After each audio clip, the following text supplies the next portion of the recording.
If you've ever had trouble removing your menstrual cup, or maybe you're cup curious and the one thing holding you back is that you're not sure how to remove it or you have some apprehension around that. Or maybe you're a cup pro and you're like, I'm always here for some new tips. If any of those are you, you're in the right place because I'm going to share exactly how you properly remove your menstrual cup as well as sharing something that you have to avoid when doing so. Let's get into it. As you see behind me, we have some demo models. So I'm going to show you how to do this from a few different angles because I want you to get it and get it well. Doing it and doing it and doing it well. Doing it and doing it and doing it well. Doing it and doing it and doing it well. I represent Queen. She was raised out in Brooklyn. Let me know below if you know that song. Okay, first things first, I think it's important for you to know where a menstrual cup is sitting when it's time for you to remove it. So it's sitting just under your cervix and completely inside of the vagina, like so.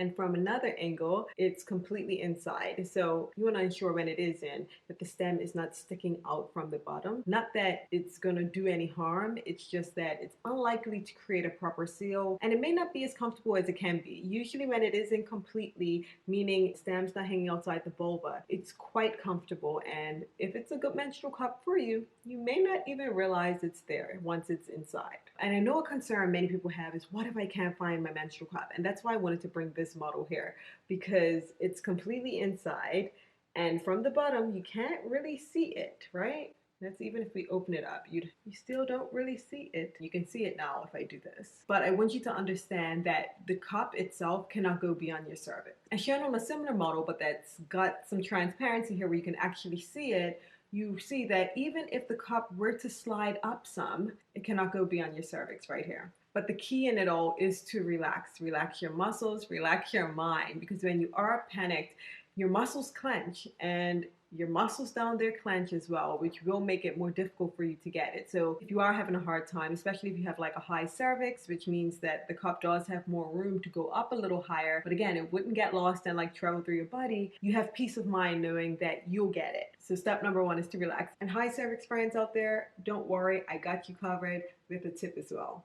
What a lot of people don't realize is that the vagina is actually slightly slanted. It does not go straight up and down. So what happens is when you are, let's say, on a toilet and you're sitting down, it may be kind of weird trying to get that angle. So if you just tilt your pelvis forward a little bit, it makes it easier to put your hand in, pinch, and pull the cup out. This is super helpful if you have a high cervix. This little friend of ours has a menstrual cup inside of it now.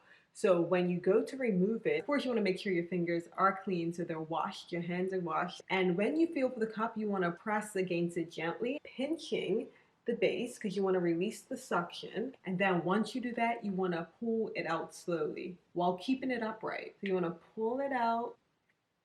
To show you from this angle, what you want to do is press to release the suction, pinch, and slowly pull down, keeping it upright. You could dump it in the toilet, clean it up, clean your hands, and reinsert. Now that I've shown you how you remove your menstrual cup properly, I want to show you what you need to avoid. The thing you want to avoid is just pulling it without breaking that seal, without pinching the base and pulling it down. Because what's happening is it's tightly snug against your vaginal wall, or in some cases against your cervix, and it could be uncomfortable if you're just yanking it. You don't want to do that. It's really important that you release the suction and pull down. One, it can cause a mess. Two, it can be uncomfortable. So you pinching the base to release that suction before pulling it down, like so. See how it's a lot easier? You're done. Let's pull without releasing any suction on here and see what happens. Of course, this is a knitted demonstration model. However, it just shows the tension that's there if you don't pinch the base in order to remove it first.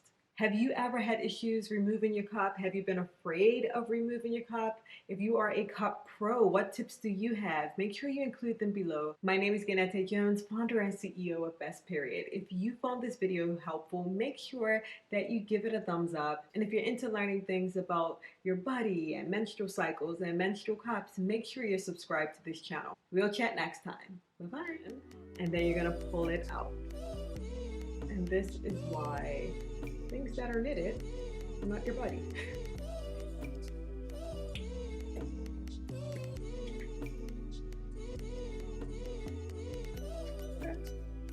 Okay, girl. And I know it concerns some people. Stay this cup now has yarn on it from our friend here. Is knitted. Stay up. The Philippian sister acting up. Stay up. That one is all over the place.